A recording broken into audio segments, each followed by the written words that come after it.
Hey everybody, it's Super Ty. I'm joined with Brennen. Surprise! Yeah, Brandon is actually on vacation out of town, so Brennan's going to be joining us today. We got a lot of really cool books that are coming out.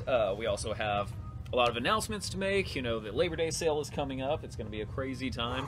We got an art show coming up. We got Staple coming up. We'll be giving you all the details about that. But, as usual, if anybody has any questions, any, you know, recipes, any, you know, fun thing they did over the weekend, any comments, any comments about anything that is coming out or anything that you're stoked about, just let us know and we'll go from there. Okay, so this is now going, which is awesome. I'm going to start with, hey Casey, I'm going to start with Extermination. This is kind of going to be the wrap-up of the Young X-Men team. It's going to be time to say goodbye. Yeah, the young original X-Men The original 5 X-Men from the past and their future, which is our present. That was started by Bendis, and it's been a wild ride. Yeah, so this is going to be written by Ed Brisson, who did that really great Iron Fist series a while back. Ooh, yeah, okay. And there's a lot of twists and surprises. A lot of people like straight up die and get murdered in this. It's very surprising, to say the least. I dig it. So, speaking of a lot of people showing up and dying, Infinity Wars.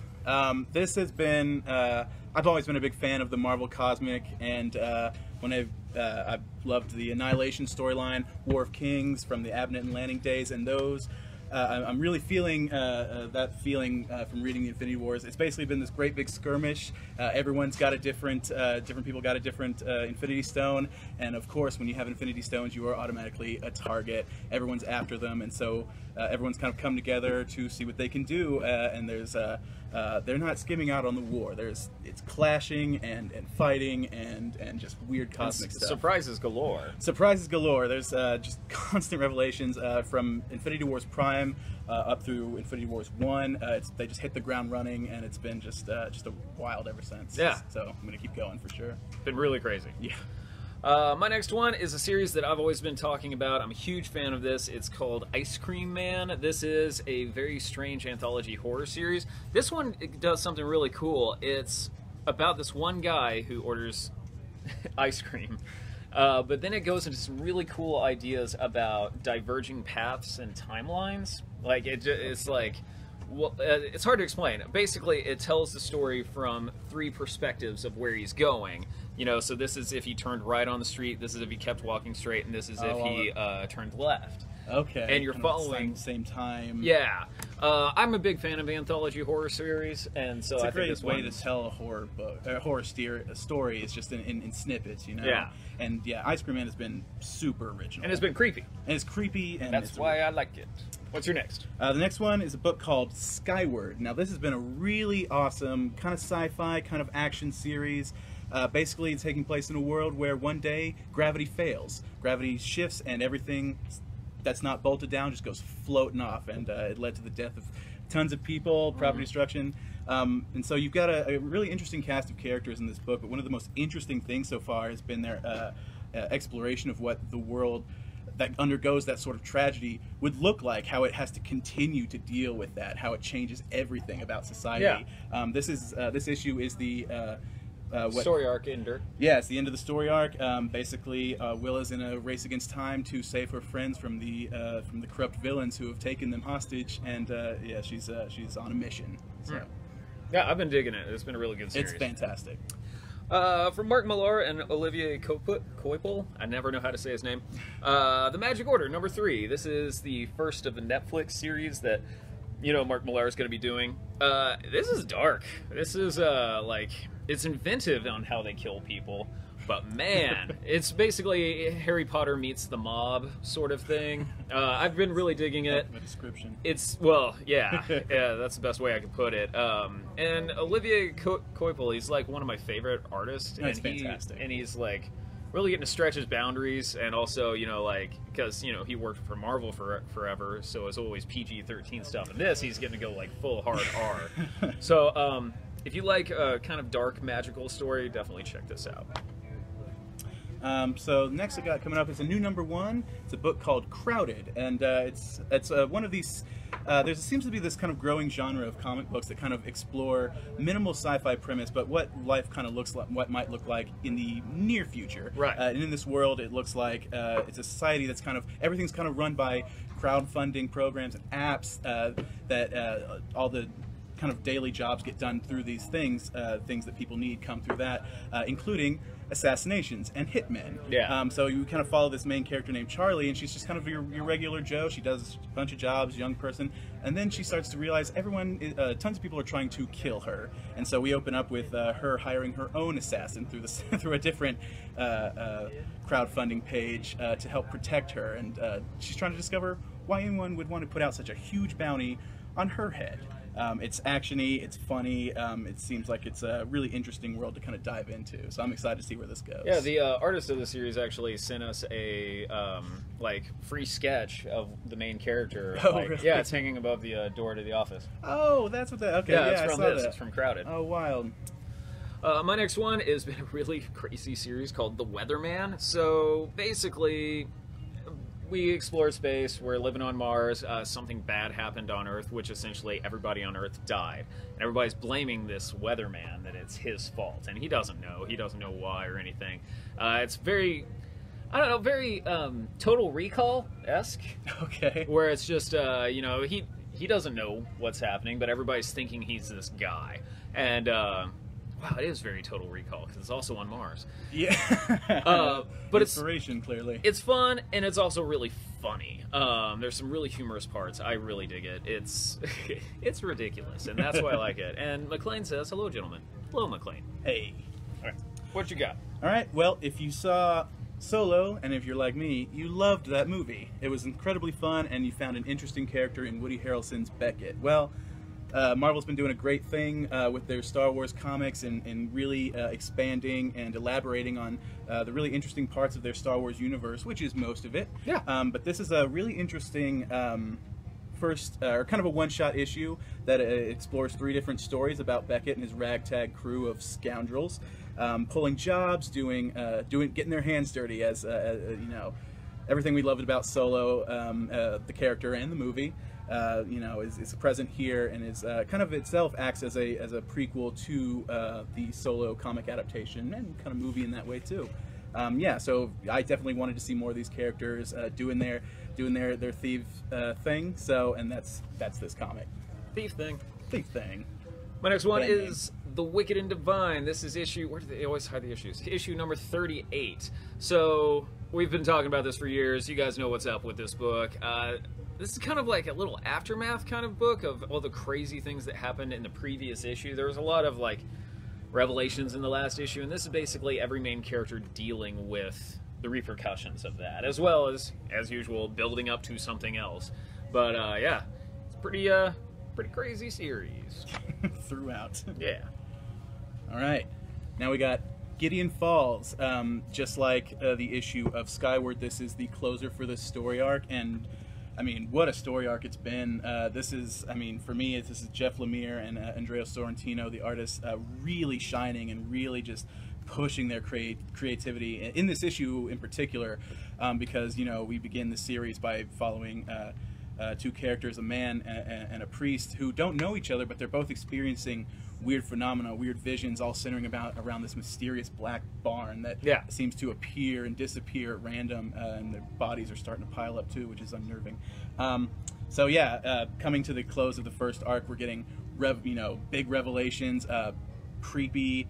I mean, Sorrentino's art can just, if he wants it to be creepy, it's gonna be creepy, and you get the characters are going through some weird, trippy sequences in this, and it definitely leaves me wanting more, which I'm glad to know they're going to keep going. Oh, and if you get a chance, go back to the first issue and reread Jeff Lemire's afterword to that first issue. Yeah, because he wanted to make a movie of this. Yeah, as good as the series has been, that was one of the things that endeared me to it the most, because he talks about how personal this particular book, Gideon Falls, is to him, and how long he's been trying to tell this story with these characters in different ways, and so it was very moving, and yeah, you should definitely, if you like creepy things, check it out. My next one is number 1 from Aftershock. It's called Volition, so bear with me. AI has been invented, and it doesn't do the stereotypical thing of like, man is a virus, it must be wiped out. Robots are just like us. They, there are 1,000 different robots, or like millions of different robots, and they all want something different. Their own thing. Yeah, some, get a job, some become artists. But if you can't afford upgrades and stuff, then you turn to crime. So it's kind of a robot crime book, but it's also about the search for the creator of artificial intelligence. She pulls a Bobby Fischer and just goes missing.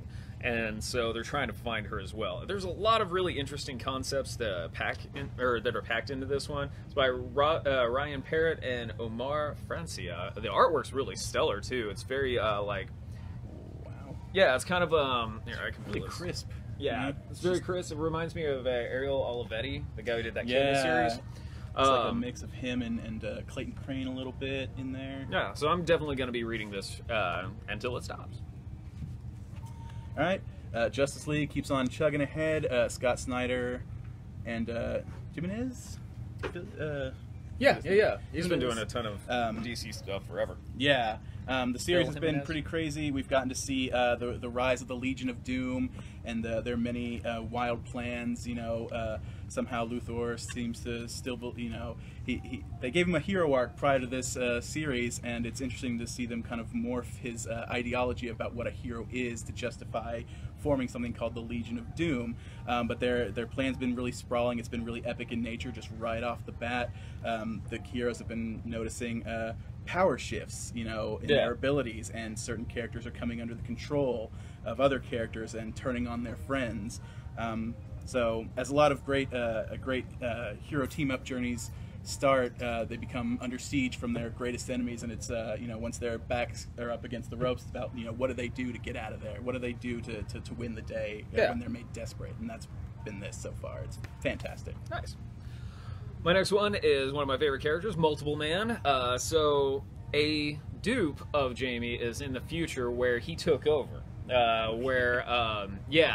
So like Jamie Madrox is like the king of the world because he has so many of himself. He's got his own private army, but he's rescued by other dupes that are like hybrids of other characters. So there's like a Hulk Multiple Man, there's a Sorcerer Supreme one, there's a Cable one, but like the Cable one, it's like Warlock from the New Mutants. And then there's like a Deadpool Wolverine one. It gets weird, and that's why I like it. Matt Rosenberg's been running this, and it's such a stellar book. I've been a huge fan of Multiple Man forever, and like it's really cool seeing like just somebody go kind of just nuts crazy with it. Yeah, I've got to imagine it feels good to see your favorite character after something like Death of X kind of get don't the get me treatment started. he deserves. Nah, Death of X. Humbug.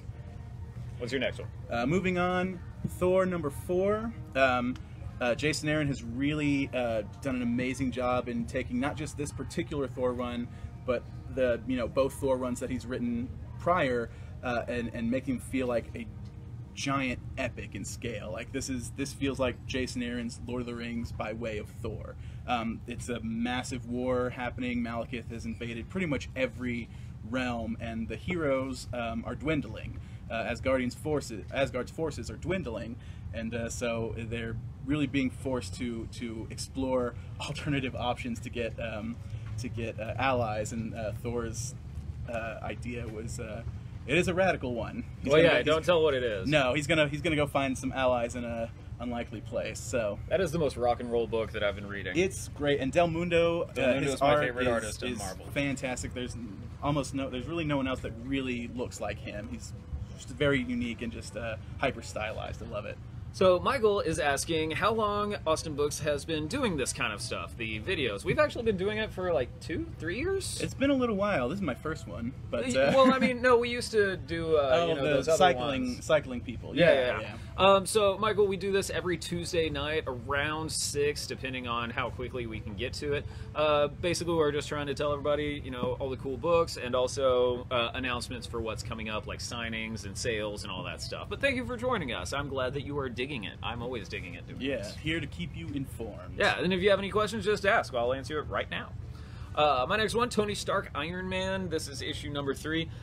This is kind of a weird issue where there's this virtual reality program that Tony Stark is trying to do, and he needs people to be beta testers and like find the bugs in there. So half of the issue is like first person view, where you're a beta tester in this virtual world. Interesting. Yeah, so like that's half of the issue. The other half is like kind of still sticking with that story idea of, you know, is AI a living being? Does it have a soul? Kind of stuff, because that's been the main thing. And Machine Man, who is one of my favorite characters, shows up in this, and he's very militant about being. I'm willing to bet he'd have some things to say on that. Yeah, subject. against the flesh bags, and like his girlfriend Jocasta is like more open to, integrating with society. Really crazy book. I'm not gonna lie, I was never really a huge Iron Man fan, but Dan Slott is making me read this book. I am really digging it. The artwork by Valerio Schiti? I don't know how to say the name. It's really solid as well. It's a very psychedelic, crazy issue, and I am all about that. Yeah, Dan Slott has shown that tons of times that he can really. He tries to tell stories in interesting ways. Like if you've read his Silver Surfer series, which I highly recommend. The best thing Marvel's done in 5 years. There are various issues where the panels, and it's as much with Allred too. The artists on that they're just told in different, interesting ways. Like he's really experimenting with what are different ways you can tell stories through comics. As opposed to your typical kind of way. What's your next one? On to my next one, Astonishing XMen Annual Number 1. This is kind of dealing with the fallout of the first couple of Astonishing X-Men arcs, where we saw the return of Professor X in a new and interesting kind of form. Yeah. And this annual is interesting because it's him meeting with the remaining 5 members of the original X-Men. Because remember, the original Scott Summers, is dead. Yeah. But yeah, he's meeting with Iceman, Jean Grey, Beast, and Angel, and kind of telling them his thoughts about where he thinks the dream for human-mutant relations has gone. Was he right? Was he wrong? Or the way they've been living their lives in his absence right or wrong? And I love things that kind of deal with the inter-character kind of fallout of, what Jean Grey being back, Professor X being back. Like, that stuff matters, and I love the issues of that really show, like, the weight of these things on the other characters and the story itself. Yeah. Wildstorm number 16. So I love Warren Ellis, and I love it when he gets to go a little crazy, and this is what this series has been in the whole time. I do know that as soon as it's over, it's going to be 24 issues. I'm going to reread the entire thing all at once, and just, like I do with Planetary every year, and just be like, yes. It's a different experience when you do that, too, kind of cover to cover the whole story. So half the story is about the engineer, Angie Spica. She's like the robot lady from the first issue. She is like kind of figuring out that there's more to her like exosuit than previously was thought. And then the other half of the story is about, the Thunderbook stuff, where, certain secret agents were given like splices of alien DNA, and this guy's trying to find them, which is very disturbing when you see what happens. So I've been loving this book. It's Warren Ellis, like, going crazy, so it's awesome. Good old Crazy Ellis. Yeah. My next one is Edge of Spider-Geddon. Now we remember Spider-Verse, and if you don't, you should come here and read it. It's amazing. It's a great Spider book, but that series began with a mini-series called Edge of Spider-Verse, in which each issue introduced you to a different alternate universe Spider-Person that was going to play a prominent role in that story. Well, with Spider-Geddon being the next kind of big Spider-Man crossover event just around the corner, it looks like they're taking that same kind of route and giving you Edge of Spider-Geddon, where they're going to focus on different Spider characters. This first one being Spider-Punk, who we did get to know in Spider-Verse. This issue is just a lot of fun. I love kind of alternate universe issues where they get where they get to introduce you to just, here's what this world looks like with all these different characters, just different, So you've got a kind of metal and punk inspired Spider-Man universe. You get to see characters like Captain America, Captain Anarchy, as he's called in this comic, or Kang. And what does Kang as a villain look like in a music where punk and metal are the good side? Well, he's in a suit, and you get to see it's what? I gotta look at this. It's pretty out there, and as well as other characters, and it's wild and it's action packed, and I am very excited to see just on what Spider-Verse did alone, how much fun I'm going to have with this Spider-Geddon story. I can see that. Yeah. Wow. Okay, I guess I am going to be checking this out.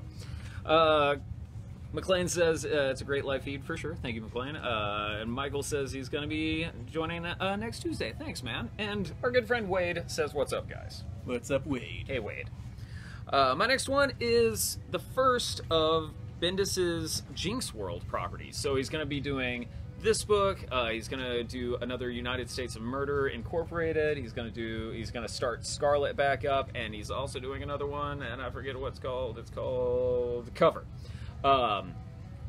So this is him and Michael Gaydos, the team from Alias, Jessica Jones. Yes. So this is very interesting. Pearl is about a tattoo artist, and she just likes giving tattoos, and that's it. But she's kind of indebted to this one, mobster clan. But she kind of gets involved, sort of, in a different mobster clan, and so now she's like being forced to be a hit lady.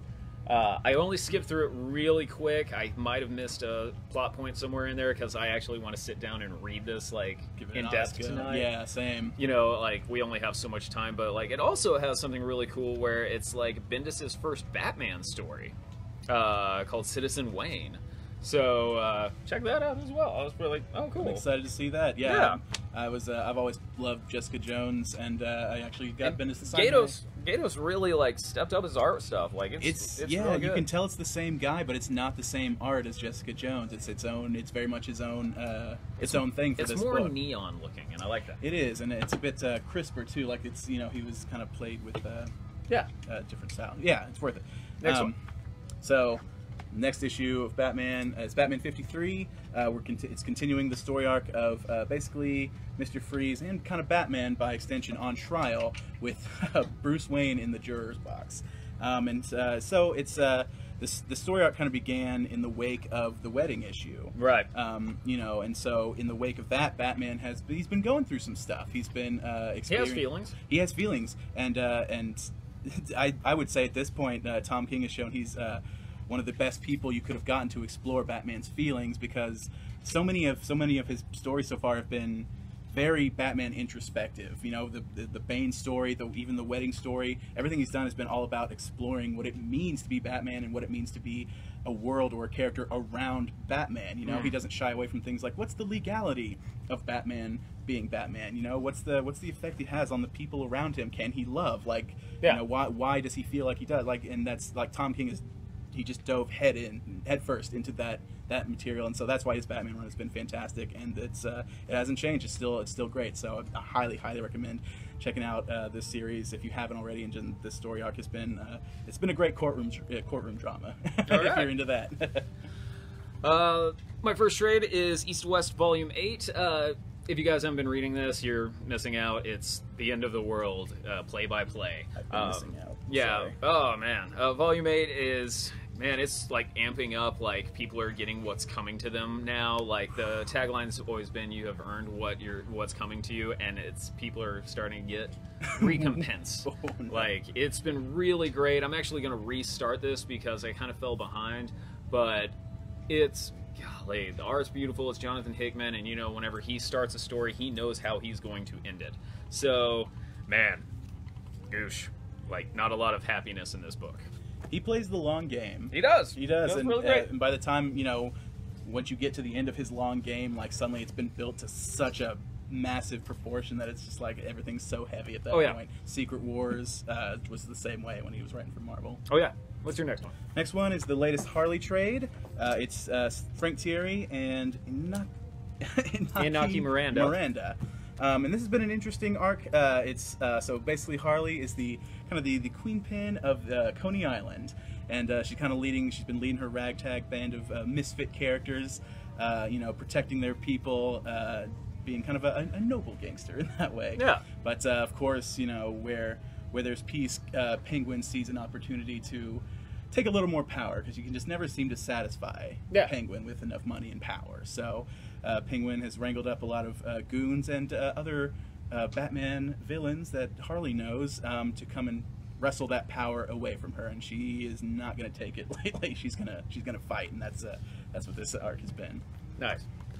My next one is Old Man Hawkeye. This is the volume 1 of this series. I believe there's only going to be 2 volumes of it. So it's kind of what happens in between present day and Old Man Logan.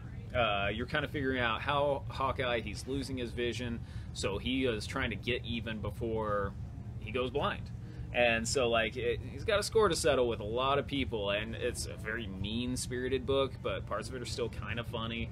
But it's mostly just sad and mean, but in a good way. Like, it's very action-y. Yeah, that was the best part of the original Old Man Logan story. When they brought him to the main universe, I was, you know, it's been a great series, but I kind of miss seeing that kind of futuristic wasteland of a Marvel universe that they introduced. So that's what that's been one of the great things about Old Man Hawkeye too, is that we get to go back and see more of what that distorted Marvel world, where it's just bleak and hopeless, what that kind of looks like. It is definitely that. Yeah.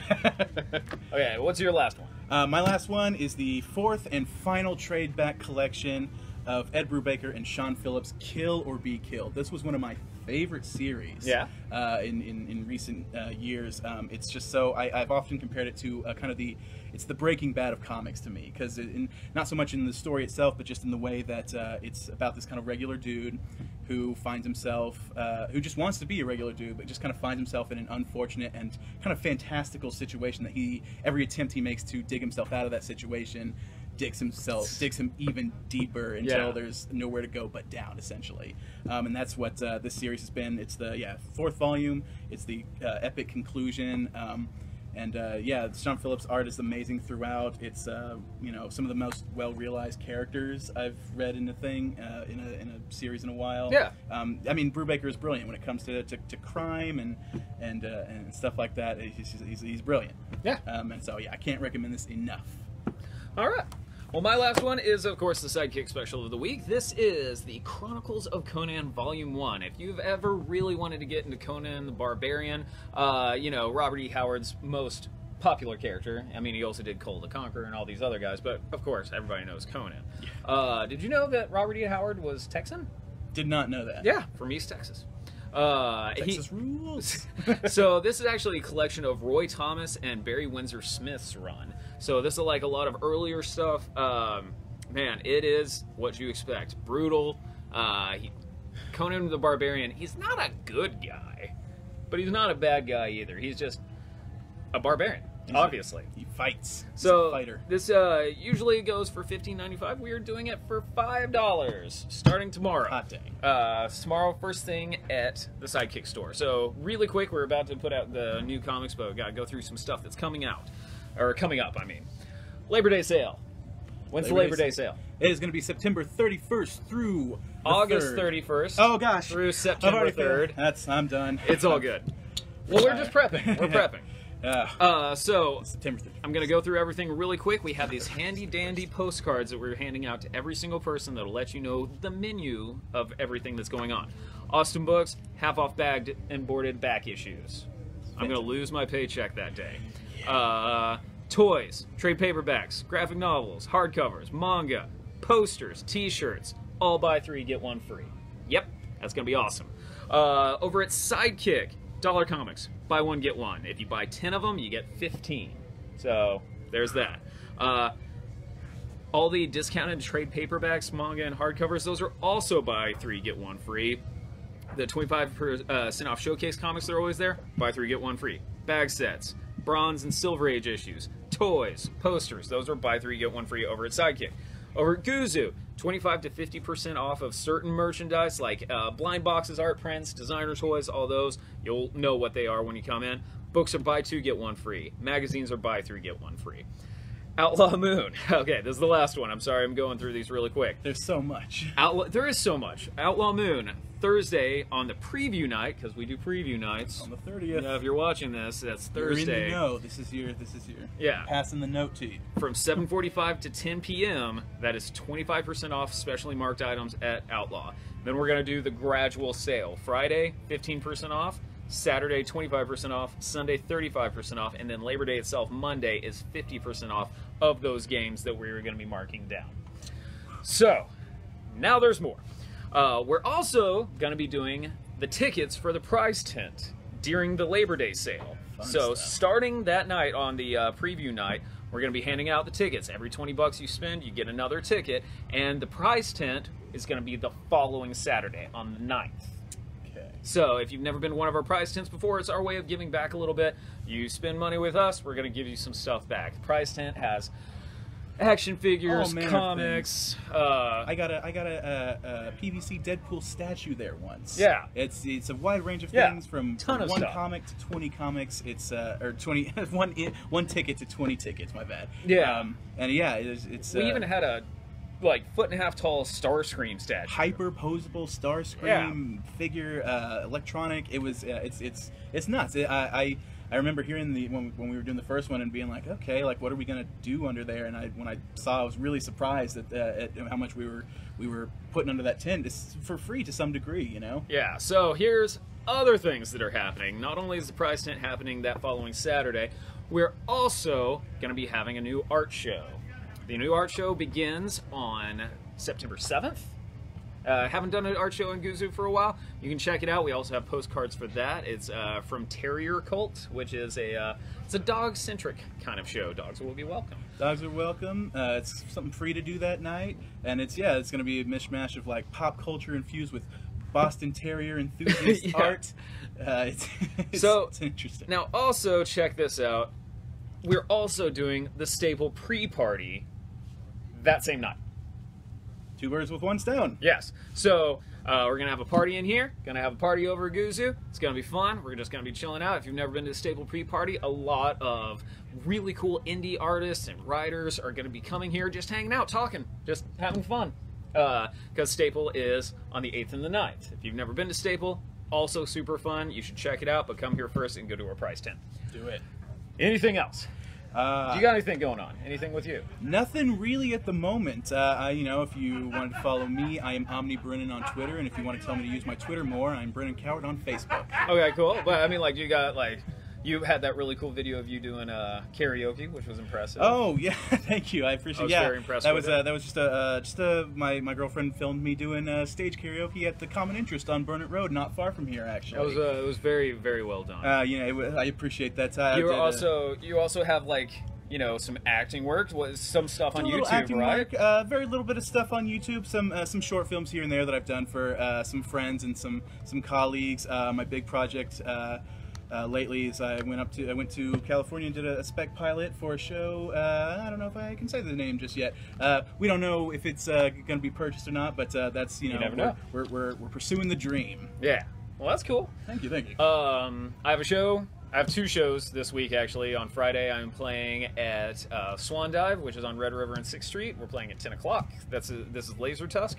Also, the following day, on Saturday night, we're playing at 8 o'clock at the Electric Church for this festival they're having. So if you want to see my band Laser Tusk or hang out and have a beer with me, you can come those nights.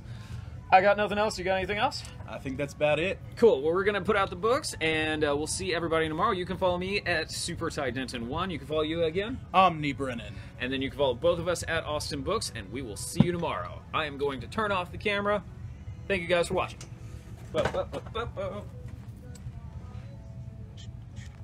Okay, here we go. Done.